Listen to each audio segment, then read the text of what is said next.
Bonjour à tous, aujourd'hui nous allons parler d'Hellraiser. Il s'agit d'un roman de Clive Barker publié en 1986.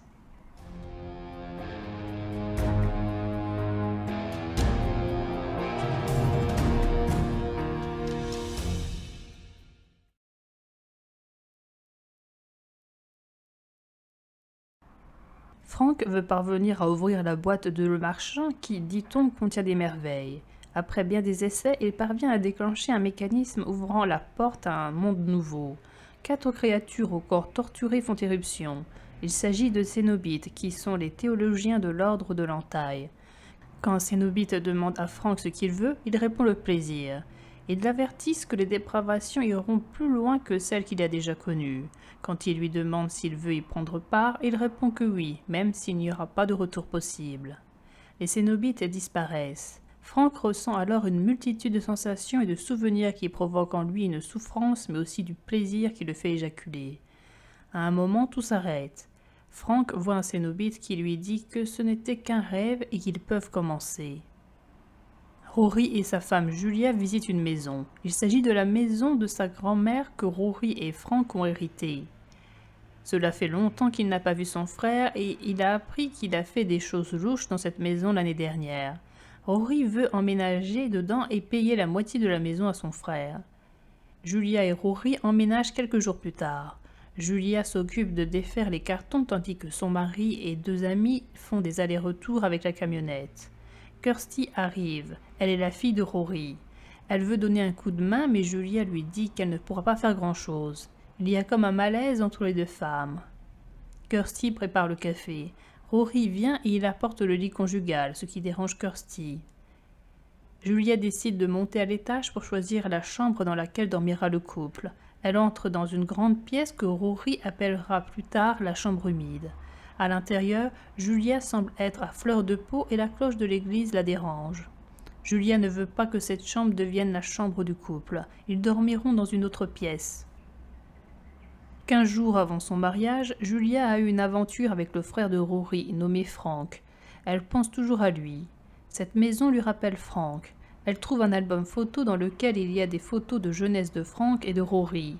Leurs caractères respectifs se voyaient déjà lors de leur adolescence. Julia aime monter et s'enfermer dans la chambre humide. Un jour qu'elle y est, Rory se blesse tandis qu'il faisait des travaux au rez-de-chaussée. Il monte dans la chambre humide pour montrer la blessure à sa femme. Du sang coule sur le sol. Julia amène son mari à l'hôpital pour qu'il soit recousu. Le sang qui était tombé sur le sol a disparu alors que ni Julia ni Rory n'ont nettoyé le sol. Kirsty est invitée à la pendaison de crémaillère de son père et de sa belle-mère. Assez tôt, Julia dit qu'elle va aller se coucher. Elle n'est pas fatiguée, mais elle méprise ses invités. Elle se rend dans la chambre humide. Un mur s'ouvre et elle voit un homme déchiqueté. La créature prononce le nom de Julia. Kirsty se lève de la table et se rend aux toilettes. Au moment de sortir, elle croise Julia qui lui dit que tout va bien et lui conseille d'aller s'amuser en bas. La créature s'appelle Frank. Il a demandé du sang à Julia qui pense le lui fournir.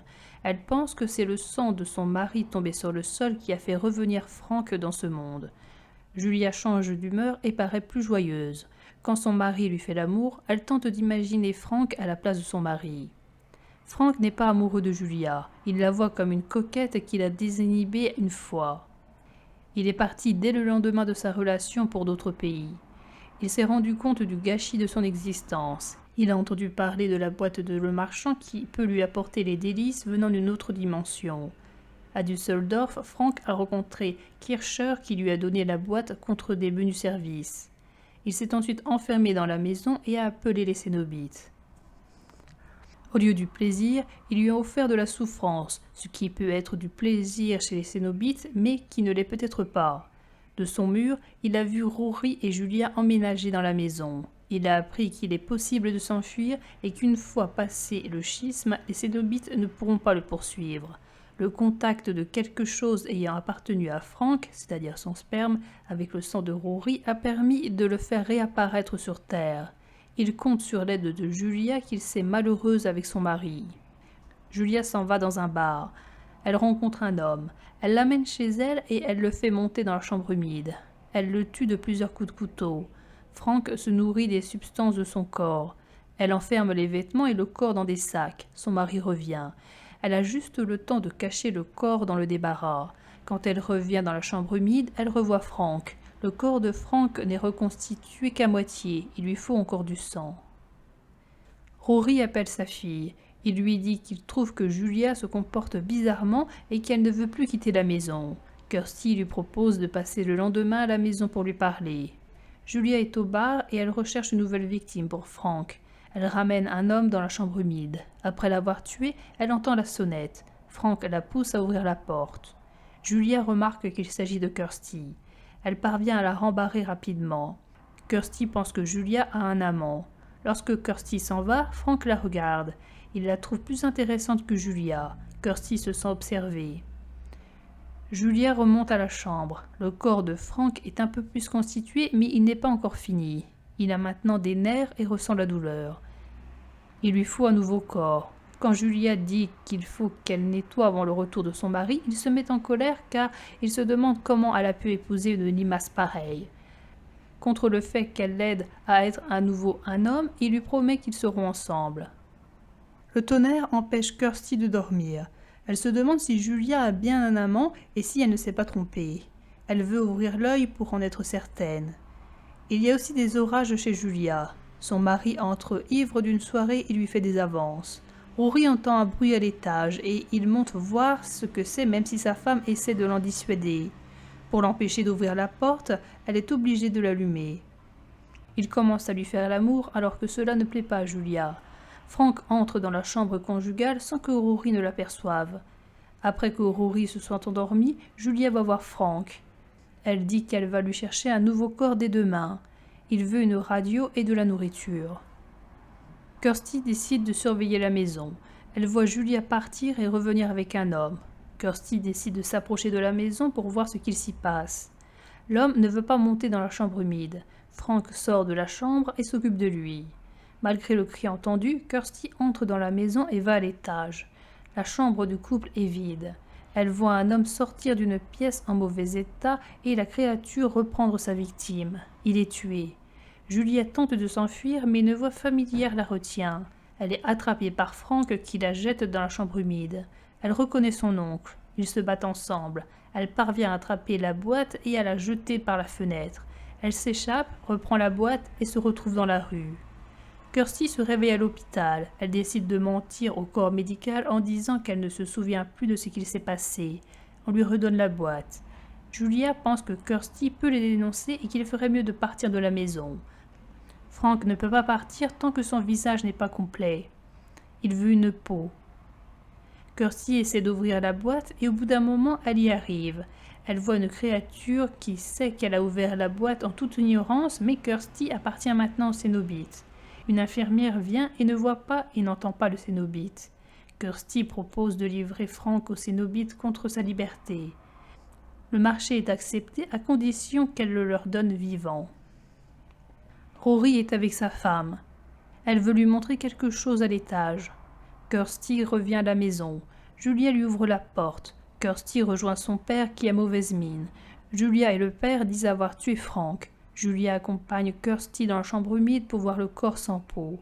Kirsty finit par se rendre compte que Frank a pris la peau de son père et que le corps dans la chambre humide est celui de son père. La maison se met à trembler et les lumières vacillent. Kirsty est poursuivie par Julia et par Frank. Frank tue Julia et se nourrit d'elle.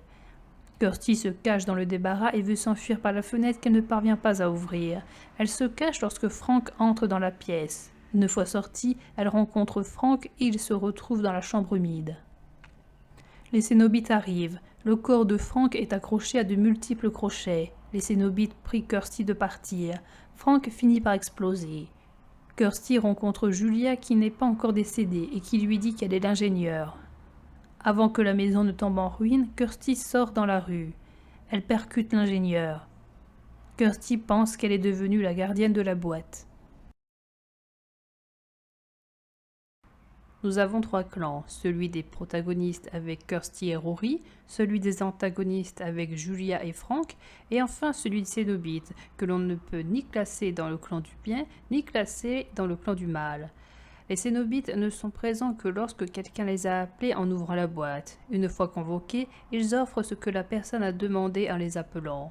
Ils l'offrent même si la personne a été trompée sur ce qu'ils offraient, c'est le cas de Frank. Ils l'offrent même si la personne ne savait pas ce qu'elle provoquait en ouvrant la boîte, c'est le cas de Kirsty. Ils se moquent bien de savoir si la personne est du côté du bien ou du côté du mal, elle aura droit au même sort. Les Cénobites se situent donc à l'inverse de la plupart des monstres des films d'horreur qui poursuivent leurs victimes alors qu'elles n'ont rien demandé.